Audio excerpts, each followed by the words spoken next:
ਹਾਂਜੀ ਦੋਸਤੋ, ਸਵਾਗਤ ਹੈ ਤੁਹਾਡਾ ਸਵੇਰ ਦੀਆਂ ਮੁੱਖ ਖਬਰਾਂ ਦੇ ਵਿੱਚ। ਆਓ ਲੜੀਵਾਰ ਗੱਲ ਕਰਦੇ ਹਾਂ ਪੰਜਾਬ ਅਤੇ ਦੁਨੀਆ ਦੀਆਂ ਮੁੱਖ ਵੱਡੀਆਂ ਖਬਰਾਂ ਦੀ। ਵੀਡੀਓ ਸ਼ੁਰੂ ਕਰਨ ਤੋਂ ਪਹਿਲਾਂ ਲਾਈਕ ਅਤੇ ਸ਼ੇਅਰ ਜ਼ਰੂਰ ਕਰ ਦਿਓ ਤੇ ਸਾਡੇ ਨਾਲ ਜੁੜੇ ਰਹਿਣ ਦੇ ਲਈ ਤੁਸੀਂ ਚੈਨਲ ਨੂੰ ਸਬਸਕ੍ਰਾਈਬ ਕਰ ਲਓ। ਤੇ ਅੱਜ ਦੀ ਪਹਿਲੀ ਵੱਡੀ ਖਬਰ ਹੈ, ਸੰਗਤ ਸਿੰਘ ਗਿਲਜੀਏ ਦਾ ਭਤੀਜਾ ਦਲਜੀਤ ਵਿਜੀਲੈਂਸ ਨੇ ਕੀਤਾ ਗ੍ਰਿਫਤਾਰ। ਤਾਂ ਦੋਸਤੋ, ਜੰਗਲਾਤ ਘੁਟਾਲੇ ਮਾਮਲੇ ਦੇ ਵਿੱਚ ਵਿਜੀਲੈਂਸ ਦੇ ਵੱਲੋਂ ਸਾਬਕਾ ਮੰਤਰੀ ਸੰਗਤ ਸਿੰਘ ਗਿਲਜੀਆ ਦੇ ਭਤੀਜੇ ਦਲਜੀਤ ਨੂੰ ਗ੍ਰਿਫਤਾਰ ਕਰ ਲਿਆ ਗਿਆ ਹੈ। ਜਾਣਕਾਰੀ ਦੇ ਮੁਤਾਬਕ ਚੰਡੀਗੜ੍ਹ ਸੈਕਟਰ 37 ਤੋਂ ਦਲਜੀਤ ਨੂੰ ਗ੍ਰਿਫਤਾਰ ਕੀਤਾ ਗਿਆ ਹੈ, ਜਿਸ ਨੂੰ ਅੱਜ ਅਦਾਲਤ ਦੇ ਵਿੱਚ ਪੇਸ਼ ਕੀਤਾ ਜਾਵੇਗਾ ਤੇ ਹੁਣ ਸਾਬਕਾ ਮੰਤਰੀ ਸੰਗਤ ਸਿੰਘ ਗਿਲਜੀਆ ਤੇ ਗ੍ਰਿਫਤਾਰੀ ਦੀ ਤਲਵਾਰ ਲਟਕ ਰਹੀ ਹੈ। ਦੱਸਿਆ ਜਾ ਰਿਹਾ ਹੈ ਕਿ ਗਿਲਜੀਆ ਦੇ ਖਿਲਾਫ ਦਰਜ ਜੰਗਲਾਤ ਘੁਟਾਲੇ ਦੇ ਮਾਮਲੇ ਵਿੱਚ ਹੀ ਇਹ ਕਾਰਵਾਈ ਕੀਤੀ ਗਈ ਹੈ। ਜ਼ਿਕਰਯੋਗ ਹੈ ਕਿ ਪੰਜਾਬ ਵਿਜੀਲੈਂਸ ਬਿਊਰੋ ਦੇ ਵੱਲੋਂ ਮੋਹਾਲੀ ਦੇ ਵਿੱਚ ਜੰਗਲਾਤ ਮਹਿਕਮੇ 'ਚ ਘੁਟਾਲੇ ਦਾ ਮਾਮਲਾ ਦਰਜ ਕੀਤਾ ਗਿਆ, ਜਿਸ ਵਿੱਚ ਹੁਣ ਦਲਜੀਤ ਨੂੰ ਗ੍ਰਿਫਤਾਰ ਕਰ ਲਿਆ ਗਿਆ ਹੈ। ਤੇ ਇਸ ਦੇ ਵਿੱਚ ਸਾਬਕਾ ਕਾਂਗਰਸੀ ਮੰਤਰੀ ਸਾਧੂ ਸਿੰਘ ਧਰਮਸੋਤ ਦੇ ਨਾਲ ਸੰਗਤ ਸਿੰਘ ਗਿਲਜੀਆ ਵੀ ਨਾਮਜ਼ਦ ਕੀਤਾ ਗਿਆ। ਧਰਮਸੋਤ ਨੂੰ ਇਸ ਮਾਮਲੇ ਵਿੱਚ ਗ੍ਰਿਫਤਾਰ ਕੀਤਾ ਜਾ ਚੁੱਕਿਆ ਹੈ ਤੇ ਨਾਮ ਸਾਹਮਣੇ ਆਉਣ ਤੋਂ ਬਾਅਦ ਹੀ ਉਹ ਅੰਡਰਗਰਾਉਂਡ ਹੋ ਗਿਆ ਤੇ ਪੁਲਿਸ ਉਸ ਦੀ ਭਾਲ ਵੀ ਕਰ ਰਹੀ ਹੈ। ਅਗਲੀ ਖਬਰ ਹੈ, ਐਸਸੀ ਸਕਾਲਰਸ਼ਿਪ ਸਕੈਮ ਤੇ ਮਾਨ ਸਰਕਾਰ ਹੋਈ ਸਖਤ, ਧਰਮਸੋਤ ਤੇ ਕੱਸਿਆ ਜਾ ਸਕਦਾ ਸਕੰਜਾ। ਤਾਂ ਦੋਸਤੋ, ਭਗਵੰਤ ਮਾਨ ਦੀ ਸਰਕਾਰ ਨੇ ਐਸਸੀ ਸਕਾਲਰਸ਼ਿਪ ਸਕੈਮ ਤੇ ਸਖਤ ਨਜ਼ਰ ਆ ਰਹੀ ਹੈ। ਭਗਵੰਤ ਮਾਨ ਵੱਡੇ ਐਕਸ਼ਨ ਦੀਆਂ ਤਿਆਰੀਆਂ ਦੇ ਵਿੱਚ ਨੇ। ਇਸ ਘੁਟਾਲੇ ਦੇ ਸੰਬੰਧੀ ਫਾਈਲਾਂ ਮੰਗਵਾਈਆਂ ਜਾ ਚੁੱਕੀਆਂ ਨੇ। ਪਿਛਲੀ ਸਰਕਾਰ ਵੇਲੇ ਜਾਰੀ ਕੀਤੀ ਗਈ ਰਾਸ਼ੀ ਦੇ ਲਈ ਇਹ ਫਾਈਲਾਂ ਮੰਗੀਆਂ ਗਈਆਂ ਨੇ ਤੇ ਇਸ ਪੂਰੇ ਮਾਮਲੇ ਦੀ ਪੜਤਾਲ ਵੀ ਕੀਤੀ ਜਾ ਰਹੀ ਹੈ। ਤੇ ਇਸ ਮਾਮਲੇ ਨੂੰ ਲੈ ਕੇ ਸਾਬਕਾ ਮੰਤਰੀ ਸਾਧੂ ਸਿੰਘ ਧਰਮਸੋਤ ਤੇ ਸਰਕਾਰ ਸਕੰਜਾ ਕੱਸ ਸਕਦੀ ਹੈ। ਧਰਮਸੋਤ ਪਹਿਲਾਂ ਹੀ ਫੋਰਟੇ ਸਕੈਮ ਦੇ ਵਿੱਚ ਗ੍ਰਿਫਤਾਰ ਹੋ ਚੁੱਕਿਆ ਹੈ ਤੇ ਇਸ ਵੇਲੇ ਉਹ ਨਾਭਾ ਜੇਲ੍ਹ ਦੇ ਵਿੱਚ ਬੰਦ ਹੈ। ਪਿਛਲੀ ਸਰਕਾਰ ਵੇਲੇ ਕਥਿਤ ਘੁਟਾਲੇ ਦਾ ਮਾਮਲਾ ਸਾਹਮਣੇ ਆਇਆ ਸੀ ਤੇ ਸਾਧੂ ਸਿੰਘ ਧਰਮਸੋਤ ਤੇ ਸਵਾਲ ਚੁੱਕੇ ਗਏ ਸੀ। ਉਹਨਾਂ ਤੇ ਦਲਿਤ ਵਿਦਿਆਰਥੀਆਂ ਦੇ ਵਜ਼ੀਫੇ ਵਿੱਚ ਘਪਲੇ ਦੇ ਦੋਸ਼ ਲੱਗੇ ਨੇ। ਅਗਲੀ ਖਬਰ ਹੈ, ਚੰਨੀ ਸਰਕਾਰ ਵੇਲੇ ਹੋਏ ਸਪੋਰਟਸ ਕਿੱਟ ਘੁਟਾਲੇ ਦੇ ਵਿੱਚ ਵੀ ਹੋਏਗੀ ਵਿਜੀਲੈਂਸ ਦੀ ਜਾਂਚ, ਕਈ ਵੱਡੇ ਅਧਿਕਾਰੀ ਘੇਰੇ ਦੇ ਵਿੱਚ। ਤਾਂ ਦੋਸਤੋ, ਸਾਬਕਾ ਮੁੱਖ ਮੰਤਰੀ ਚਰਨਜੀਤ ਸਿੰਘ ਚੰਨੀ ਦੀ ਸਰਕਾਰ ਵੇਲੇ ਹੋਏ ਸਪੋਰਟਸ ਕਿੱਟ ਘੁਟਾਲੇ ਦੀ ਹੁਣ ਵਿਜੀਲੈਂਸ ਜਾਂਚ ਹੋਵੇਗੀ। ਸਿੱਖਿਆ ਮੰਤਰੀ ਗੁਰਮੀਤ ਸਿੰਘ ਮੀਤ ਹੇਅਰ ਦੀ ਸਿਫਾਰਸ਼ ਤੇ ਮੁੱਖ ਮੰਤਰੀ ਭਗਵੰਤ ਮਾਨ ਨੇ ਵਿਜੀਲੈਂਸ ਜਾਂਚ ਨੂੰ ਮਨਜ਼ੂਰੀ ਦੇ ਦਿੱਤੀ ਹੈ। ਮੁੱਢਲੀ ਜਾਂਚ ਤੋਂ ਪਤਾ ਲੱਗਿਆ ਕਿ ਨਵੰਬਰ 2021 ਵਿੱਚ ਪੰਜਾਬ ਦੇ ਖਿਡਾਰੀਆਂ ਦੇ ਖਾਤਿਆਂ ਵਿੱਚ 3000 ਰੁਪਏ ਟ੍ਰਾਂਸਫਰ ਕਰਨ ਦੇ ਦੌਰਾਨ ਨਿਮਰਤਾ ਦੇਖੀ ਗਈ ਸੀ। ਮੰਨਿਆ ਜਾ ਰਿਹਾ ਕਿ ਇਹ ਇੱਕ ਵੱਡਾ ਘਪਲਾ ਹੈ, ਜਿਸ ਵਿੱਚ ਕਈ ਅਫਸਰਾਂ ਨੂੰ ਵੀ ਦੋਸ਼ੀ ਠਹਿਰਾਇਆ ਜਾ ਸਕਦਾ ਹੈ। ਨਵੰਬਰ 2021 ਦੇ ਵਿੱਚ ਚੰਨੀ ਸਰਕਾਰ ਨੇ 9900 ਖਿਡਾਰੀਆਂ ਨੂੰ ਖੇਡਾਂ ਕਿੱਟਾਂ ਪ੍ਰਦਾਨ ਕਰਨ ਦੀ ਪ੍ਰਵਾਨਗੀ ਦਿੱਤੀ ਸੀ। ਵਿਭਾਗ ਦੇ ਵੱਲੋਂ ਹਰੇਕ ਖਿਡਾਰੀ ਨੂੰ ਕਿੱਟ ਦੇ ਲਈ 3000 ਰੁਪਏ ਸਿੱਧੇ ਖਾਤੇ ਵਿੱਚ ਟ੍ਰਾਂਸਫਰ ਕੀਤੇ ਗਏ ਸੀ ਤੇ ਇਹ ਰਕਮ ਕਰੀਬ 2 ਕਰੋੜ 67 ਲੱਖ ਰੁਪਏ ਬਣਦੀ ਸੀ। ਖੇਡ ਵਿਭਾਗ ਨੇ ਖਿਡਾਰੀਆਂ ਨੂੰ ਖੇਡ ਕਿੱਟਾਂ ਲਈ ਫੰਡ ਖਾਤਿਆਂ ਵਿੱਚ ਪੁੱਜਣ ਤੇ ਦੂਜੇ ਦਿਨ ਹੀ ਕੁਝ ਫਰਮਾਂ ਦੇ ਨਾਮ ਤੇ ਚੈੱਕ ਅਤੇ ਡਰਾਫਟ ਵਾਪਸ ਕਰਨ ਦੇ ਲਈ ਵੀ ਕਿਹਾ ਹੈ। ਇਸ ਤੋਂ ਬਾਅਦ ਖਿਡਾਰੀਆਂ ਨੂੰ ਦਿੱਤੀਆਂ ਗਈਆਂ ਸਪੋਰਟਸ ਕਿੱਟਾਂ ਦੀ ਗੁਣਵੱਤਾ ਪੱਖੋਂ ਬਹੁਤ ਮਾੜੀਆਂ ਸਨ। ਇਹ ਰਕਮ ਚੋਣ ਜ਼ਾਬਤਾ ਲਾਗੂ ਹੋਣ ਤੋਂ ਠੀਕ ਪਹਿਲਾਂ ਖਿਡਾਰੀਆਂ ਦੇ ਖਾਤਿਆਂ ਵਿੱਚ ਟ੍ਰਾਂਸਫਰ ਕਰ ਦਿੱਤੀ ਗਈ ਸੀ ਤੇ ਪਿਛਲੀ ਸਰਕਾਰ ਇਹਨਾਂ ਸਵਾਲਾਂ ਦੇ ਘੇਰੇ ਵਿੱਚ ਘਿਰ ਗਈ ਹੈ। ਅਗਲੀ ਖਬਰ ਹੈ, ਪੰਜਾਬ ਦੇ ਵਿੱਚ ਕਈ ਥਾਵਾਂ ਤੇ ਮੀਂਹ ਪੈਣ ਦੀ ਸੰਭਾਵਨਾ, ਚੰਡੀਗੜ੍ਹ ਮੋਹਾਲੀ ਦੇ ਵਿੱਚ ਛਾਏ ਕਾਲੇ ਬੱਦਲ। ਤਾਂ ਦੋਸਤੋ, ਤੁਹਾਨੂੰ ਦੱਸੀਏ ਕਿ ਚੰਡੀਗੜ੍ਹ ਦੇ ਸਣੇ ਪੰਜਾਬ ਦੇ ਵਿੱਚ ਵੀ ਭਾਰੀ ਮੀਂਹ ਪੈਣ ਦੀ ਸੰਭਾਵਨਾ ਹੈ। ਸਵੇਰ ਤੋਂ ਹੀ ਜ਼ਬਰਦਸਤ ਬੱਦਲ ਗਰਜਣ ਦੀ ਆਵਾਜ਼ ਆ ਰਹੀ ਹੈ, ਜਿਸ ਕਈ ਥਾਵਾਂ ਤੇ ਮੀਂਹ ਦੀ ਸ਼ੁਰੂਆਤ ਵੀ ਹੋ ਗਈ ਹੈ, ਜਿਸ ਨਾਲ ਲੋਕਾਂ ਨੂੰ ਗਰਮੀ ਤੋਂ ਰਾਹਤ ਮਿਲਦੀ ਨਜ਼ਰ ਆ ਰਹੀ ਹੈ। ਚੰਡੀਗੜ੍ਹ ਦੇ ਵਿੱਚ ਵੀ ਮੀਂਹ ਪੈਣ ਦੀ ਸੰਭਾਵਨਾ ਗੀ। ਪੰਜਾਬ ਦੇ ਵਿੱਚ ਵੀਰਵਾਰ ਨੂੰ ਸਵੇਰ ਤੋਂ ਕੁਝ ਗਰਮੀ ਤੋਂ ਰਾਹਤ ਹੈ। ਕਈ ਜ਼ਿਲ੍ਹਿਆਂ ਦੇ ਵਿੱਚ ਬੱਦਲ ਛਾਏ ਹੋਏ ਨੇ। ਅਗਲੇ ਇੱਕ ਹਫ਼ਤੇ ਤੱਕ ਮੌਸਮ ਸੁਹਾਵਣਾ ਬਣਿਆ ਰਹੇਗਾ। ਜ਼ਿਕਰਯੋਗ ਹੈ ਕਿ ਮੌਨਸੂਨ ਦੇ ਸਰਗਰਮ ਹੋਣ ਦੇ ਨਾਲ ਸ਼ੁੱਕਰਵਾਰ ਨੂੰ ਲੁਧਿਆਣਾ, ਚੰਡੀਗੜ੍ਹ ਅਤੇ ਬਠਿੰਡਾ ਦੇ ਵਿੱਚ ਭਾਰੀ ਮੀਂਹ ਪੈਣ ਦੀ ਸੰਭਾਵਨਾ ਦੱਸੀ ਹੋਈ ਹੈ। ਮੌਸਮ ਵਿਭਾਗ ਦੇ ਮੁਤਾਬਕ ਪਿਛਲੇ 24 ਘੰਟਿਆਂ ਦੇ ਵਿੱਚ ਲੁਧਿਆਣਾ ਦੇ ਅੰਦਰ 77 mm ਬਾਰਿਸ਼ ਪਈ ਹੈ। ਅਗਲੀ ਖਬਰ ਹੈ, ਚੰਡੀਗੜ੍ਹ ਦੇ ਵਿੱਚ ਸਿਰਫ ਸਿੱਖ ਔਰਤਾਂ ਦੇ ਬਗੈਰ ਹੈਲਮਟ ਚਲਾ ਸਕਣਗੀਆਂ 2 ਪਹੀਆ ਵਾਹਨ, ਬਾਕੀਆਂ ਦੇ ਕੱਟੇ ਜਾ ਰਹੇ ਨੇ ਧੜਾ ਧੜ ਚਲਾਨ। ਤਾਂ ਦੋਸਤੋ, ਟ੍ਰੈਫਿਕ ਪੁਲਿਸ ਨੇ ਚੰਡੀਗੜ੍ਹ ਦੇ ਵਿੱਚ ਬਗੈਰ ਹੈਲਮਟ ਪਾਏ 2 ਪਹੀਆ ਵਾਹਨ ਚਲਾਉਣ ਵਾਲਿਆਂ ਔਰਤਾਂ ਉੱਪਰ ਸਖਤੀ ਸ਼ੁਰੂ ਕਰ ਦਿੱਤੀ ਹੈ। ਹੁਣ ਸਿਰਫ ਸਿੱਖ ਔਰਤਾਂ ਨੂੰ ਹੀ ਹੈਲਮਟ ਤੋਂ ਛੋਟ ਮਿਲੇਗੀ। ਇਸ ਤੋਂ ਇਲਾਵਾ ਜਿਹੜੀਆਂ ਔਰਤਾਂ ਹੈਲਮਟ ਨਹੀਂ ਪਾਉਣਗੀਆਂ ਉਹਨਾਂ ਦੇ ਚਲਾਨ ਕੱਟੇ ਜਾ ਰਹੇ ਨੇ। ਪੁਲਿਸ ਨੇ ਇਸ ਬਾਰੇ ਕਾਰਵਾਈ ਵੀ ਸ਼ੁਰੂ ਕਰ ਦਿੱਤੀ ਹੈ। ਹੈਰਾਨੀ ਦੀ ਗੱਲ ਇਹ ਹੈ ਕਿ ਸ਼ਹਿਰ ਦੀਆਂ ਜ਼ਿਆਦਾਤਰ ਔਰਤਾਂ ਨੂੰ ਇਸ ਗੱਲ ਦੀ ਜਾਣਕਾਰੀ ਹੀ ਨਹੀਂ ਹੈ ਕਿ ਬਿਨਾਂ ਹੈਲਮਟ ਤੋਂ 2 ਪਹੀਆ ਵਾਹਨ ਚਲਾਉਣ ਤੇ ਪਿੱਛੇ ਬੈਠਣ ਕਰਕੇ ਉਹਨਾਂ ਦੇ ਚਲਾਨ ਕੱਟੇ ਜਾ ਰਹੇ ਨੇ। ਇਹ ਆਨਲਾਈਨ ਚਲਾਨ ਘਰ ਪਹੁੰਚ ਰਹੇ ਨੇ। ਚੰਡੀਗੜ੍ਹ ਦੀ ਐਸਐਸਪੀ ਮਨੀਸ਼ਾ ਚੌਧਰੀ ਨੇ ਔਰਤਾਂ ਨੂੰ ਚੰਡੀਗੜ੍ਹ ਦੀਆਂ ਸੜਕਾਂ ਤੇ ਵਾਹਨ ਚਲਾਉਂਦੇ ਸਮੇਂ ਹੈਲਮਟ ਪਹਿਨਣ ਦੀ ਅਪੀਲ ਕੀਤੀ ਹੈ। ਅਗਲੀ ਖਬਰ ਹੈ, ਭਾਰਤ ਚੀਨ ਫੌਜ ਦੇ ਵਿਚਾਲੇ 17 ਜੁਲਾਈ ਨੂੰ ਹੋਵੇਗੀ ਅਹਿਮ ਬੈਠਕ, ਇਹਨਾਂ ਮੁੱਦਿਆਂ ਤੇ ਹੋ ਸਕਦੀ ਹੈ ਚਰਚਾ। ਤਾਂ ਦੋਸਤੋ, ਪੂਰਬੀ ਲਦਾਖ ਦੇ ਨਾਲ ਲੱਗਦੇ LAC ਦੇ ਹਵਾਈ ਖੇਤਰ ਵਿੱਚ ਭਾਰਤ ਅਤੇ ਚੀਨ ਦੀਆਂ ਹਵਾਈ ਫੌਜਾਂ ਵਿਚਾਲੇ ਚੱਲ ਰਹੇ ਟਕਰਾਅ ਦੇ ਦਰਮਿਆਨ ਦੋਹਾਂ ਦੇਸ਼ਾਂ ਦੀ ਕੋਰ ਕਮਾਂਡਰ 17 ਜੁਲਾਈ ਨੂੰ ਇੱਕ ਅਹਿਮ ਬੈਠਕ ਕਰਨਗੇ। ਲੈਕ ਦੇ ਵਿਵਾਦਤ ਖੇਤਰਾਂ ਨੂੰ ਸੁਲਝਾਉਣ ਦੇ ਲਈ 16ਵੇਂ ਦੌਰ ਦੀ ਇਹ ਬੈਠਕ ਐਤਵਾਰ ਨੂੰ ਚੀਨੀ ਸਰਹੱਦ ਤੇ ਪੂਰਬੀ ਲਦਾਖ ਦੇ ਚੁਸਲ ਮੋਲੋਡੋ ਮੀਟਿੰਗ ਪੁਆਇੰਟ ਤੇ ਹੋਵੇਗੀ। ਸੂਤਰਾਂ ਦੇ ਅਨੁਸਾਰ ਇਹ ਮੀਟਿੰਗ ਪੂਰਬੀ ਲਦਾਖ ਦੇ ਨਾਲ ਲੱਗਦੇ LAC ਦੇ ਇੱਕ ਮੀਟਿੰਗ ਵਿੱਚ ਰੱਖੀ ਗਈ ਹੈ। ਨੰਬਰ 15 ਦੇ ਵਿਸ਼ੇਸ਼ ਤੌਰ ਤੇ ਵਿਘਨ ਪਾਉਣ ਦੇ ਲਈ ਕੀਤੀ ਜਾਵੇਗੀ। PP-15 ਤੇ ਪਿਛਲੇ 2 ਸਾਲਾਂ ਤੋਂ ਦੋਵਾਂ ਦੇਸ਼ਾਂ ਦੀ ਇੱਕ ਪਲਟਨ ਆਮੋ ਸਾਹਮਣੇ ਹੈ। ਅਗਲੀ ਖਬਰ ਹੈ, CBI ਨੇ ਅਜੇ ਰਮੇਸ਼ ਨਵੰਦਰ ਨੂੰ ਕੀਤਾ ਗ੍ਰਿਫਤਾਰ, ਛਾਪੇਮਾਰੀ ਦੇ ਦੌਰਾਨ ਮਿਲੀਆਂ ਸੀ 35 ਕਰੋੜ ਦੀਆਂ ਪੇਂਟਿੰਗਾਂ। ਤਾਂ ਦੋਸਤੋ, ਤੁਹਾਨੂੰ ਦੱਸੀਏ ਕਿ CBI ਨੇ 34,000 ਕਰੋੜ ਰੁਪਏ ਦੇ DHFL ਬੈਂਕ ਘੁਟਾਲੇ ਦੇ ਮਾਮਲੇ ਵਿੱਚ ਮੁੰਬਈ ਵਿੱਚ ਅਜੇ ਰਮੇਸ਼ ਨਵੰਦਰ ਨਾਮ ਦੇ ਇੱਕ ਵਿਅਕਤੀ ਨੂੰ ਗ੍ਰਿਫਤਾਰ ਕੀਤਾ। ਪਿਛਲੇ ਹਫ਼ਤੇ CBI ਨੇ ਅਜੇ ਰਮੇਸ਼ ਦੇ ਟਿਕਾਣੇ ਤੇ ਛਾਪਾ ਮਾਰਿਆ ਸੀ। ਛਾਪੇਮਾਰੀ ਦੇ ਦੌਰਾਨ ਉਸ ਦੇ ਅਹਾਤੇ ਤੋਂ 35 ਕਰੋੜ ਰੁਪਏ ਤੋਂ ਵੱਧ ਦੀਆਂ ਪੇਂਟਿੰਗਾਂ ਤੇ ਮੂਰਤੀਆਂ ਅਤੇ 1 ਕਰੋੜ ਰੁਪਏ ਦੀਆਂ ਘੜੀਆਂ ਬਰਾਮਦ ਹੋਈਆਂ ਸੀ। ਇਸ ਘੁਟਾਲੇ ਦੀਆਂ ਤਾਰਾਂ ਕਿਤੇ ਅੰਡਰਵਰਲਡ ਨਾਲ ਜੁੜੀਆਂ ਹੋਈਆਂ ਨੇ। ਇਸ ਮਾਮਲੇ ਦੀ ਜਾਂਚ ਵੀ ਕੀਤੀ ਜਾ ਰਹੀ ਹੈ। CBI ਦੇ ਇੱਕ ਅਧਿਕਾਰੀ ਨੇ ਦੱਸਿਆ ਕਿ ਅਜੇ ਰਮੇਸ਼ ਨਵੰਦਰ ਦੇ ਟਿਕਾਣੇ ਤੇ ਛਾਪੇਮਾਰੀ ਦੌਰਾਨ ਬਰਾਮਦ ਕੀਤੀ ਗਈਆਂ ਵਸਤੂਆਂ ਤੇ ਦਸਤਾਵੇਜ਼ਾਂ ਦੇ ਸੰਬੰਧ ਵਿੱਚ ਅਜੇ ਰਮੇਸ਼ ਤੋਂ ਪੁੱਛਗਿੱਛ ਕੀਤੀ ਜਾ ਰਹੀ ਹੈ। ਦੋਸ਼ ਇਹ ਲੱਗਿਆ ਕਿ ਪੁੱਛਗਿੱਛ ਦੌਰਾਨ ਅਜੇ ਰਮੇਸ਼ CBI ਦੇ ਸਵਾਲਾਂ ਦੇ ਤਸੱਲੀਬਖਸ਼ ਜਵਾਬ ਨਹੀਂ ਦੇ ਰਿਹਾ। ਜਾਂਚ ਨੂੰ ਵੀ ਗੁੰਮਰਾਹ ਕਰਨ ਦੀ ਕੋਸ਼ਿਸ਼ ਕੀਤੀ ਜਾ ਰਹੀ ਹੈ। ਅਗਲੀ ਖਬਰ ਹੈ, ਸਰਕਾਰ ਦਾ ਵੱਡਾ ਫੈਸਲਾ, 18 ਸਾਲ ਤੋਂ ਵੱਧ ਉਮਰ ਦੇ ਲੋਕ 75 ਦਿਨਾਂ ਤੱਕ ਮੁਫਤ ਲਵਾ ਸਕਣਗੇ ਪ੍ਰੀਕਾਸ਼ਨ ਡੋਜ਼। ਤਾਂ ਦੋਸਤੋ, ਤੁਹਾਨੂੰ ਦੱਸੀਏ ਕਿ ਦੇਸ਼ ਵਿੱਚ 18 ਤੋਂ 59 ਸਾਲ ਦੀ ਉਮਰ ਦੇ ਲੋਕ ਸਰਕਾਰੀ ਟੀਕਾਕਰਨ ਕੇਂਦਰਾਂ ਵਿੱਚ ਕੋਵਿਡ ਵੈਕਸੀਨ ਦੀ ਪ੍ਰੀਕਾਸ਼ਨ ਡੋਜ਼ ਜਾਂ ਫਿਰ ਤੀਜੀ ਡੋਜ਼ ਲੈਣ ਦੇ ਯੋਗ ਹੋਣਗੇ। ਇਹ 75 ਦਿਨਾਂ ਦੀ ਵਿਸ਼ੇਸ਼ ਮੁਹਿੰਮ ਦੇ ਤਹਿਤ ਕੀਤਾ ਜਾਵੇਗਾ, ਜੋ ਕਿ 15 ਜੁਲਾਈ ਤੋਂ ਸ਼ੁਰੂ ਹੋ ਸਕਦਾ ਹੈ। ਅਧਿਕਾਰਤ ਸੂਤਰਾਂ ਨੇ ਇਹ ਜਾਣਕਾਰੀ ਦਿੱਤੀ ਹੈ। ਅਗਲੀ ਖਬਰ ਹੈ, ਲਾਰੈਂਸ ਬਿਸ਼ਨੋਈ ਦੇ ਭਰਾ ਅਤੇ ਭਤੀਜੇ ਫਰਜ਼ੀ ਪਾਸਪੋਰਟਾਂ ਦੇ ਰਾਹੀਂ ਹੋਏ ਵਿਦੇਸ਼ ਦੇ ਵਿੱਚ ਫਰਾਰ।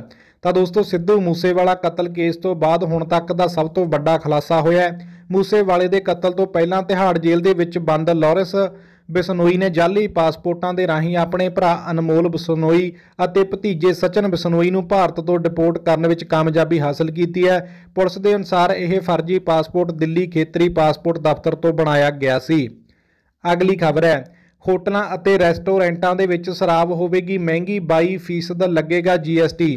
ਤਾਂ ਦੋਸਤੋ, ਸਰਕਾਰ ਨੇ ਨਵੀਂ ਐਕਸਾਈਜ਼ ਪਾਲਿਸੀ ਦੇ ਜਾਰੀ ਕਰਕੇ ਹੋਟਲ ਅਤੇ ਰੈਸਟੋਰੈਂਟਾਂ ਦੇ ਕਾਰੋਬਾਰ ਨੂੰ ਝਟਕਾ ਦੇ ਦਿੱਤਾ ਹੈ। ਪਹਿਲਾਂ ਹੀ ਕਰੋਨਾ ਦੇ ਚੱਲਦੇ ਹੋਟਲ ਰੈਸਟੋਰੈਂਟ ਇੰਡਸਟਰੀ ਦਾ ਕਾਰੋਬਾਰ 20% ਡਿੱਗ ਚੁੱਕਿਆ। ਹੁਣ ਹੌਲੀ-ਹੌਲੀ ਕਾਰੋਬਾਰ ਪਟੜੀ ਤੇ ਆ ਰਿਹਾ ਸੀ ਤੇ ਸਰਕਾਰ ਨੇ ਬਾਰ ਅਤੇ 5% ਟੈਕਸ ਦੀ ਥਾਂ ਤੇ 22% ਟੈਕਸ ਲਾ ਦਿੱਤਾ। ਪਹਿਲਾਂ ਬਾਰ ਦੇ ਵਿੱਚ ਪੀਣ ਵਾਲੇ ਸ਼ੌਕੀਨ ਲੋਕਾਂ ਨੂੰ 5% GST ਦਾ ਭੁਗਤਾਨ ਕਰਨਾ ਪੈਂਦਾ ਸੀ ਤੇ ਹੁਣ ਇਸ ਵਧਾ ਕੇ ਇਸ ਨੂੰ 22% ਕਰ ਦਿੱਤਾ ਗਿਆ। ਅਗਲੀ ਖਬਰ ਹੈ, ਪੰਜਾਬ ਦੇ ਐਡਵੋਕੇਟ ਜਨਰਲ ਅਨਮੋਲ ਰਤਨ ਸਿੱਧੂ ਤੇ ਹੋਏ ਹਮਲੇ ਦੇ ਵਿੱਚ ਮਾਮਲੇ 'ਚ FIR ਹੋਈ ਦਰਜ। ਤਾਂ ਦੋਸਤੋ, ਪੰਜਾਬ ਦੇ ਐਡਵੋਕੇਟ ਜਨਰਲ ਅਨਮੋਲ ਰਤਨ ਸਿੱਧੂ ਤੇ ਮੰਗਲਵਾਰ ਸ਼ਾਮ ਨੂੰ ਹੋਏ ਹਮਲੇ ਦੇ ਮਾਮਲੇ ਵਿੱਚ ਪਾਣੀਪਤ ਦੇ GRP ਥਾਣੇ 'ਚ FIR ਦਰਜ ਕਰ ਲਈ ਗਈ ਹੈ। GRP ਪੁਲਿਸ ਨੇ ਰੇਲਵੇ ਐਕਟ ਦੀ ਧਾਰਾ 152 ਦੇ ਤਹਿਤ ਅਣਪਛਾਤੇ ਵਿਅਕਤੀਆਂ ਦੇ ਖਿਲਾਫ ਕੇਸ ਦਰਜ ਵੀ ਕੀਤਾ ਗਿਆ ਹੈ।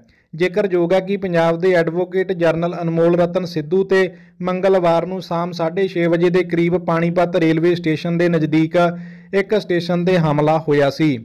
ਅਗਲੀ ਖਬਰ ਹੈ, CNG ਹੋਈ ਹੋਰ ਮਹਿੰਗੀ, PNG ਦੀਆਂ ਵੀ ਵਧੀਆਂ ਕੀਮਤਾਂ। ਤਾਂ ਦੋਸਤੋ, ਤੁਹਾਨੂੰ ਦੱਸੀਏ ਕਿ ਮੁੰਬਈ ਦੇ ਵਿੱਚ ਇੱਕ ਵਾਰ ਫੇਰ CNG ਅਤੇ PNG ਦੀਆਂ ਕੀਮਤਾਂ ਵਧਾ ਦਿੱਤੀਆਂ ਗਈਆਂ ਨੇ। CNG ਅਤੇ PNG ਦੀਆਂ ਕੀਮਤਾਂ ਵਿੱਚ 3-3 ਰੁਪਏ ਦਾ ਵਾਧਾ ਕਰ ਦਿੱਤਾ ਗਿਆ ਹੈ। ਅਗਲੀ ਖਬਰ ਹੈ, ਪਟਿਆਲਾ ਜੇਲ੍ਹ ਦੇ ਵਿੱਚ ਸਾਥੀ ਕੈਦੀਆਂ ਦੀ ਨਵਜੋਤ ਸਿੱਧੂ ਨਾਲ ਹੋਈ ਲੜਾਈ। ਤਾਂ ਦੋਸਤੋ, ਰੋਡ ਰੇਂਜ ਮਾਮਲੇ ਵਿੱਚ 1 ਸਾਲ ਦੀ ਸਜ਼ਾ ਹੋਣ ਤੋਂ ਬਾਅਦ ਪਟਿਆਲਾ ਜੇਲ੍ਹ ਦੇ ਵਿੱਚ ਬੰਦ ਪੰਜਾਬ ਕਾਂਗਰਸ ਦੇ ਸਾਬਕਾ ਪ੍ਰਧਾਨ ਨਵਜੋਤ ਸਿੰਘ ਸਿੱਧੂ ਦੇ ਜੇਲ੍ਹ ਵਿੱਚ ਕੈਦੀਆਂ ਦੇ ਨਾਲ ਵਿਵਾਦ ਹੋਣ ਦੀਆਂ ਖਬਰਾਂ ਨੂੰ ਪਟਿਆਲਾ ਜੇਲ੍ਹ ਦੇ ਸੁਪਰਡੈਂਟ ਮਨਦੀਪ ਸਿੰਘ ਨੇ ਅਫਵਾਹ ਦੱਸਿਆਗਾ। ਅਗਲੀ ਖਬਰ ਹੈ, ਰੀਆ ਨੇ ਸੁਸ਼ਾਂਤ ਦੇ ਲਈ ਖਰੀਦੇ ਸਨ ਨਸ਼ੇ NCV। ਤਾਂ ਦੋਸਤੋ ਐਨਸੀਬੀ ਨੇ ਅਦਾਕਾਰ ਸੁਸ਼ਾਂਤ ਸਿੰਘ ਰਾਜਪੂਤ ਦੀ ਮੌਤ ਦੇ ਨਾਲ ਸੰਬੰਧਿਤ ਕੇਸ 'ਚ ਚਾਰਜ ਸ਼ੀਟ ਦਾਖਲ ਕਰਦਿਆਂ ਦਾਅਵਾ ਕੀਤਾ ਕਿ ਉਸ ਦੀ ਪ੍ਰੇਮਿਕਾ ਰੀਆ ਚੱਕਰਵਰਤੀ ਨੇ ਉਸ ਦੇ ਲਈ ਨਸ਼ੇ ਖਰੀਦੇ ਸਨ। ਸੁਸ਼ਾਂਤ ਦੀ 2020 ਦੇ ਵਿੱਚ ਭੇਤਭਰੀ ਹਾਲਾਤ ਵਿੱਚ ਮੌਤ ਹੋ ਗਈ ਸੀ। ਚਾਰਜ ਸ਼ੀਟ ਰੀਆ ਤੇ ਉਸਦੇ ਭਰਾ ਸੋਵਿਕ ਚੱਕਰਵਰਤੀ ਦੇ ਸਮੇਤ 34 ਮੁਲਜ਼ਮਾਂ ਖਿਲਾਫ ਦਾਖਲ ਕੀਤੀ ਗਈ ਹੈ। ਚਾਰਜ ਸ਼ੀਟ ਦੇ ਵਿੱਚ ਦਾਅਵਾ ਕੀਤਾ ਗਿਆ ਕਿ ਰੀਆ ਸੁਸ਼ਾਂਤ ਰਾਜਪੂਤ ਦੇ ਲਈ ਗਾਂਜਾ ਖਰੀਦਦੀ ਸੀ। ਸੂਤਰਾਂ ਨੇ ਕਿਹਾ ਕਿ ਰੀਆ ਨਸ਼ਾ ਸੇਮੋਲਾ ਮਿਰਾਂਡਾ, ਸੋਵਿਕ ਚੱਕਰਵਰਤੀ, ਦੀਪਕ ਸਾਵੰਤ ਤੇ ਹੋਰਾਂ ਤੋਂ ਖਰੀਦਦੀ ਸੀ। ਉਹ ਖੁਦ ਹੀ ਪੈਸਿਆਂ ਦੀ ਅਦਾਇਗੀ ਕਰਦੀ ਸੀ, ਜਿਸ ਨੇ ਐਨਸੀਬੀ ਕੋਲ ਢੁਕਵੇਂ ਸਬੂਤ ਵੀ ਨੇ। ਚਾਰਜ ਸ਼ੀਟ ਦੇ ਵਿੱਚ ਐਨਸੀਬੀ ਨੇ ਦਾਅਵਾ ਕੀਤਾ ਕਿ ਰੀਆ ਚੱਕਰਵਰਤੀ ਅਤੇ ਹੋਰ ਬਾਲੀਵੁੱਡ ਅਤੇ ਹੋਰ ਲੋਕਾਂ ਨੂੰ ਨਸ਼ੇ ਸਪਲਾਈ ਕਰਨ ਵਾਲੇ ਧੰਦੇ ਨਾਲ ਜੁੜੇ ਹੋਏ ਸਨ। ਐਨਸੀਬੀ ਮੁਤਾਬਕ ਇਹ ਲੋਕ ਗਾਂਜਾ, ਚਰਸ, ਕੋਕੀਨ ਆਦਿ ਨਸ਼ੇ ਵੇਚਣ, ਖਰੀਦਣ ਅਤੇ ਅੱਗੇ ਪਹੁੰਚਾਉਣ ਦੀ ਸਾਜ਼ਿਸ਼ ਦਾ ਹਿੱਸਾ ਸਨ। ਅਗਲੀ ਖਬਰ ਆ, ਰੁਪਈਆ 22 ਪੈਸੇ ਡਿੱਗ ਕੇ ਰਿਕਾਰਡ ਦੇ ਹੇਠਲੇ ਪੱਧਰ ਤੇ ਪਹੁੰਚਿਆ। ਤਾਂ ਦੋਸਤੋ ਵਿਦੇਸ਼ੀ ਬਾਜ਼ਾਰ ਦੇ ਵਿੱਚ ਡਾਲਰ ਦੀ ਮਜ਼ਬੂਤੀ ਅਤੇ ਨਿਵੇਸ਼ਕਾਂ ਵੱਲੋਂ ਭਾਰਤੀ ਬਾਜ਼ਾਰ ਵਿੱਚੋਂ ਪੈਸਾ ਕੱਢਣ ਕਾਰਨ ਭਾਰਤੀ ਰੁਪਈਆ 22 ਪੈਸੇ ਹੇਠਾਂ ਡਿੱਗ ਕੇ ਡਾਲਰ ਦੇ ਮੁਕਾਬਲੇ 79 ਰੁਪਏ 81 ਪੈਸੇ ਦੇ ਹੇਠਲੇ ਪੱਧਰ ਤੇ ਬੰਦ ਹੋਇਆਗਾ। ਸੂਤਰਾਂ ਅਨੁਸਾਰ ਵੱਧਦੀ ਮਹਿੰਗਾਈ ਰੋਕਣ ਦੇ ਲਈ ਕੇਂਦਰੀ ਬੈਂਕ ਵੱਲੋਂ ਤੇਜ਼ੀ ਨਾਲ ਵਿਆਜ ਦਰਾਂ 'ਚ ਵਾਧਾ ਕੀਤੇ ਜਾਣ ਕਾਰਨ ਰੁਪਈਆ ਡਿੱਗਿਆਗਾ। ਅਗਲੀ ਖਬਰ ਹੈ, ਲਖੀਮਪੁਰ ਹਿੰਸਾ ਦੇ ਵਿੱਚ ਅਸੀਸ ਮਿਸਰਾ ਦੀ ਜ਼ਮਾਨਤ ਅਰਜੀ ਤੇ ਭਲਕੇ ਵੀ ਜਾਰੀ ਰਹੇਗੀ ਸੁਣਵਾਈ। ਤਾਂ ਦੋਸਤੋ ਇਲਾਹਾਬਾਦ ਹਾਈ ਕੋਰਟ ਦੀ ਲਖਨਊ ਬੈਂਚ ਲਖੀਮਪੁਰ ਖੀਰੀ ਹਿੰਸਾ ਵਿੱਚ ਕਥਿਤ ਤੌਰ ਤੇ ਸ਼ਾਮਲ ਕੇਂਦਰੀ ਗ੍ਰਹਿ ਰਾਜ ਮੰਤਰੀ ਦੇ ਪੁੱਤਰ ਅਸੀਸ ਮਿਸਰਾ ਦੀ ਜ਼ਮਾਨਤ ਅਰਜੀ ਤੇ 15 ਜੁਲਾਈ ਨੂੰ ਸੁਣਵਾਈ ਜਾਰੀ ਰੱਖੇਗੀ। ਇਸ ਘਟਨਾ ਦੇ ਵਿੱਚ 8 ਵਿਅਕਤੀ ਮਾਰੇ ਗਏ ਸਨ। ਜਸਟਿਸ ਕ੍ਰਿਸ਼ਨ ਪਹਿਲ ਨੇ ਅਸੀਸ ਮਿਸਰਾ ਦੀ ਅਪੀਲ ਤੇ ਇਹ ਹੁਕਮ ਦਿੱਤਾ ਹੈ ਕਿ ਅੱਜ ਆਪਣੀਆਂ ਦਲੀਲਾਂ ਅਮਲ ਮੁਕੰਮਲ ਕਰ ਲੈਣ। ਅਗਲੀ ਖਬਰ ਹੈ, ਮੀਟ ਦੀ ਫੈਕਟਰੀ ਦਾ ਮਾਮਲਾ, ਯੂਪੀ ਦੇ ਸਾਬਕਾ ਮੰਤਰੀ ਦੀ 100 ਕਰੋੜ ਦੀ ਜਾਇਦਾਦ ਕੀਤੀ ਜ਼ਬਤ। ਤਾਂ ਦੋਸਤੋ ਪੁਲਿਸ ਨੇ ਯੂਪੀ ਦੇ ਸਾਬਕਾ ਮੰਤਰੀ ਹਾਜੀ ਯਾਕੂਬ ਕੁਰੈਸ਼ੀ ਦੀ 100 ਕਰੋੜ ਦੀ ਜਾਇਦਾਦ ਜ਼ਬਤ ਕਰ ਲਈ ਗਈ ਹੈ। ਉਹ ਪੁਲਿਸ ਨੇ ਕਥਿਤ ਗੈਰ ਕਾਨੂੰਨੀ ਮੀਟ ਫੈਕਟਰੀ ਚਲਾਉਣ ਦੇ ਮਾਮਲੇ ਵਿੱਚ ਲੋੜੀਂਦਾ ਸੀ। ਵਧੀਕ ਐਸਪੀ ਕੇਸ਼ਵ ਕੁਮਾਰ ਨੇ ਦੱਸਿਆ ਕਿ ਪੁਲਿਸ ਵੱਲੋਂ ਉਸ ਦੇ ਘਰ ਬਾਹਰ ਨੋਟਿਸ ਲਾਏ ਜਾਣ ਦੇ ਬਾਵਜੂਦ ਉਹ ਪੇਸ਼ ਨਹੀਂ ਹੋਇਆ, ਜਿਸ ਮਗਰੋਂ ਇਹ ਕਾਰਵਾਈ ਕੀਤੀ ਗਈ ਹੈ। ਜਾਣਕਾਰੀ ਦੇ ਅਨੁਸਾਰ ਪੁਲਿਸ ਨੇ ਉਹਨਾਂ ਦੀ ਫੈਕਟਰੀ ਵਿੱਚੋਂ 5 ਕਰੋੜ ਦਾ ਗੈਰ ਕਾਨੂੰਨੀ ਮੀਟ ਮਿਲਣ ਤੋਂ ਬਾਅਦ 31 ਮਾਰਚ ਨੂੰ ਕੁਰੈਸ਼ੀ ਅਤੇ ਉਸ ਦੀ ਪਤਨੀ ਸੰਜੀਦਾ ਬੇਗਮ ਅਤੇ ਉਸ ਦੇ ਪੁੱਤਰ ਇਮਰਾਨ ਅਤੇ ਫਰੋਜ਼ ਦੇ ਸਮੇਤ 17 ਵਿਅਕਤੀਆਂ ਦੇ ਖਿਲਾਫ ਕੇਸ ਦਰਜ ਕੀਤਾ ਸੀ। ਕੁਰੈਸ਼ੀ ਅਤੇ ਉਸ ਦੇ ਦੋਵੇਂ ਪੁੱਤਰ ਫਰਾਰ ਹਨ, ਜਦੋਂ ਕਿ ਉਸ ਦੀ ਪਤਨੀ ਜ਼ਮਾਨਤ ਤੇ ਹੈ। ਅਗਲੀ ਖਬਰ ਹੈ, ਮੂਸੇਵਾਲਾ ਕਤਲ ਦੇ ਵਿੱਚ ਅਦਾਲਤ ਦੇ ਵੱਲੋਂ ਸ਼ਾਰਪ ਸ਼ੂਟਰਾਂ ਦੀ ਰਿਮਾਂਡ ਵਿੱਚ ਵਾਧਾ। ਤਾਂ ਦੋਸਤੋ ਪੁਲਿਸ ਨੇ ਸਿੱਧੂ ਮੂਸੇਵਾਲਾ ਕਤਲ ਮਾਮਲੇ ਵਿੱਚ ਗ੍ਰਿਫਤਾਰ ਮੁੱਖ ਸ਼ੂਟਰ ਪ੍ਰਿਆਵਰਤ ਫੌਜੀ ਕੇਸਵ ਕਸਿਸ ਉਰਫ ਕੁਲਦੀਪ ਅਤੇ ਦੀਪਕ ਟੀਨੂ ਨੂੰ ਮਾਨਸਾ ਅਦਾਲਤ ਦੇ ਵਿੱਚ ਪੇਸ਼ ਕਰਕੇ 4 ਦਿਨਾਂ ਦਾ ਹੋਰ ਰਿਮਾਂਡ ਹਾਸਲ ਕੀਤਾ ਹੈ। ਪੁਲਿਸ ਨੇ ਮੁਲਜ਼ਮਾਂ ਨੂੰ ਸਿਵਲ ਹਸਪਤਾਲ ਮਾਨਸਾ ਤੋਂ ਡਾਕਟਰੀ ਤੋਂ ਮੁਆਇਨਾ ਕਰਵਾ ਕੇ ਅਦਾਲਤ ਵਿੱਚ ਪੇਸ਼ ਕੀਤਾ ਸੀ, ਜਿੱਥੇ ਅਦਾਲਤ ਨੇ ਉਹਨਾਂ ਨੂੰ 17 ਜੁਲਾਈ ਤੱਕ ਰਿਮਾਂਡ ਤੇ ਭੇਜ ਦਿੱਤਾ ਹੈ। ਅਗਲੀ ਖਬਰ ਹੈ, 10ਵੀਂ ਅਤੇ 12ਵੀਂ ਦੇ ਦਾਖਲਿਆਂ ਸੰਬੰਧੀ ਪ੍ਰੋਗਰਾਮ ਜਾਰੀ। ਤਾਂ ਦੋਸਤੋ ਪੰਜਾਬ ਸਕੂਲ ਸਿੱਖਿਆ ਬੋਰਡ ਦੇ ਵੱਲੋਂ ਸਾਲ 2022 ਅਤੇ 23 ਦੇ ਲਈ ਓਪਨ ਸਕੂਲ ਪ੍ਰਣਾਲੀ ਦੇ ਤਹਿਤ 10ਵੀਂ ਅਤੇ 12ਵੀਂ ਸ਼੍ਰੇਣੀਆਂ ਦੇ ਵਿੱਚ ਦਾਖਲਾ ਲੈਣ ਦੇ ਚਾਹਵਾਨ ਵਿਦਿਆਰਥੀਆਂ ਲਈ ਪ੍ਰੋਗਰਾਮ ਜਾਰੀ ਕਰ ਦਿੱਤੇ ਨੇ। ਵੈਬਸਾਈਟ ਤੇ ਮੌਜੂਦ ਓਪਨ ਸਕੂਲ ਲਿੰਕ ਤੇ ਕਲਿੱਕ ਕਰਕੇ ਦਿੱਤੇ ਗਏ ਨਿਰਦੇਸ਼ਾਂ ਅਤੇ ਹਦਾਇਤਾਂ ਦੀ ਪਾਲਣਾ ਕਰਨੀ ਹੋਵੇਗੀ। ਉਹਨਾਂ ਨੇ ਦੱਸਿਆ ਕਿ ਇਸ ਸੰਬੰਧੀ 31 ਅਗਸਤ 2022 ਤੱਕ ਬਿਨਾਂ ਲੇਟ ਫੀਸ ਦੇ ਦਾਖਲਾ ਲਿਆ ਜਾ ਸਕਦਾ ਹੈ। ਅਗਲੀ ਖਬਰ ਹੈ, ਚੰਡੀਗੜ੍ਹ ਦੇ ਵਿੱਚ ਬਿਜਲੀ ਦੀਆਂ ਕੀਮਤਾਂ ਵਧਾਈਆਂ। ਤਾਂ ਦੋਸਤੋ ਕੇਂਦਰ ਸ਼ਾਸਤ ਪ੍ਰਦੇਸ਼ ਚੰਡੀਗੜ੍ਹ ਦੇ ਵਸਨੀਕਾਂ ਨੂੰ ਸੰਯੁਕਤ ਬਿਜਲੀ ਰੈਗੂਲੇਟਰੀ ਕਮਿਸ਼ਨ ਨੇ ਵੱਡਾ ਝਟਕਾ ਦਿੰਦਿਆਂ ਬਿਜਲੀ ਦੀਆਂ ਕੀਮਤਾਂ ਦੇ ਵਿੱਚ ਵਾਧਾ ਕੀਤਾਗਾ। ਸੰਯੁਕਤ ਬਿਜਲੀ ਰੈਗੂਲੇਟਰੀ ਕਮਿਸ਼ਨ ਵੱਲੋਂ ਨਵੀਆਂ ਕੀਮਤਾਂ ਦੇ ਅਨੁਸਾਰ ਘਰੇਲੂ ਖਪਤਕਾਰਾਂ ਦੇ ਲਈ ਪਹਿਲੀਆਂ 150 ਯੂਨਿਟਾਂ ਤੱਕ ਕੀਮਤਾਂ ₹2.75 ਪ੍ਰਤੀ ਯੂਨਿਟ ਕਰ ਦਿੱਤੀ ਗਈ ਹੈ, ਜਦੋਂ ਕਿ ਇਹ ਪਹਿਲਾਂ ₹2.5 ਪ੍ਰਤੀ ਯੂਨਿਟ ਸੀ ਤੇ ਹੁਣ 150 ਤੋਂ 400 ਯੂਨਿਟਾਂ ਦੇ ਤੱਕ ₹4.25 ਯੂਨਿਟ ਕਰ ਦਿੱਤੀ ਗਈ ਹੈ। 400 ਯੂਨਿਟਾਂ ਤੋਂ ਵੱਧ ਯੂਨਿਟਾਂ ਦੇ ਲਈ ₹4.65 ਪ੍ਰਤੀ ਯੂਨਿਟ ਰੱਖੀ ਗਈ ਹੈ। ਇਸ ਤੋਂ ਪਹਿਲਾਂ ਦਰਾਂ ਘੱਟ ਸੀ। ਅਗਲੀ ਖਬਰ ਹੈ, ਸ੍ਰੀਲੰਕਾ ਦੇ ਵਿੱਚ ਐਮਰਜੈਂਸੀ ਲਾਗੂ, ਰਾਜਪਕਸੇ ਦੇਸ਼ ਛੱਡ ਕੇ ਭੱਜਿਆ। ਤਾਂ ਦੋਸਤੋ ਲੋਕ ਰੋਹ ਦੇ ਵਿੱਚ ਬੁਰੀ ਤਰ੍ਹਾਂ ਘਿਰੇ ਸ੍ਰੀਲੰਕਾ ਦੇ ਰਾਸ਼ਟਰਪਤੀ ਗੁਟਬਾਇਆ ਰਾਜਪਕਸੇ ਦੇਸ਼ ਛੱਡ ਕੇ ਫੌਜੀ ਜਹਾਜ਼ ਦੇ ਵਿੱਚ ਮਾਲਦੀਪ ਭੱਜ ਗਿਆ। ਰਾਸ਼ਟਰਪਤੀ ਦੇ ਨਾਲ ਉਹਨਾਂ ਦੀ ਪਤਨੀ ਅਤੇ 2 ਸੁਰੱਖਿਆ ਅਧਿਕਾਰੀ ਵੀ ਸਨ। ਜ਼ਿਕਰਯੋਗ ਹੈ ਕਿ ਉਹਨਾਂ ਨੇ ਅਸਤੀਫਾ ਦੇਣਾ ਸੀ। ਮਾਲਦੀਪ ਤੋਂ 73 ਸਾਲਾ ਰਾਜਪਕਸੇ ਨੇ ਪ੍ਰਧਾਨ ਮੰਤਰੀ ਰਣਿਲ ਵਿਕਰਮਸਿੰਘੇ ਨੂੰ ਕਾਰਜਕਾਰੀ ਰਾਸ਼ਟਰਪਤੀ ਬਣਾ ਦਿੱਤਾ ਹੈ। ਸੰਸਦ ਦੇ ਸਪੀਕਰ ਮਹਿੰਦਾ ਯਾਪਾ ਅਵੇਰਵਦਾਨਾ ਨੇ ਰਾਜਪਕਸੇ ਵੱਲੋਂ ਵਿਕਰਮਸਿੰਘੇ ਨੂੰ ਜ਼ਿੰਮੇਵਾਰੀ ਸੌਂਪੇ ਜਾਣ ਦੀ ਪੁਸ਼ਟੀ ਕੀਤੀ ਹੈ। ਅਗਲੀ ਖਬਰ ਹੈ, ਟਵਿੱਟਰ ਨੇ ਮਸਕ ਤੇ ਮੁਕੱਦਮਾ ਕੀਤਾ ਦਰਜ।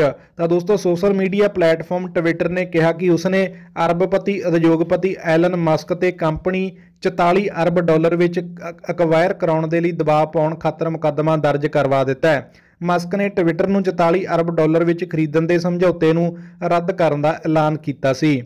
ਅਗਲੀ ਖਬਰ ਹੈ, ਮੋਬਾਈਲ ਕੰਪਨੀ ਓਪੋ ਇੰਡੀਆ ਦੇ ਵੱਲੋਂ 4399 ਕਰੋੜ ਰੁਪਏ ਦਾ ਟੈਕਸ ਚੋਰੀ DRI ਦਾ ਦਾਅਵਾ।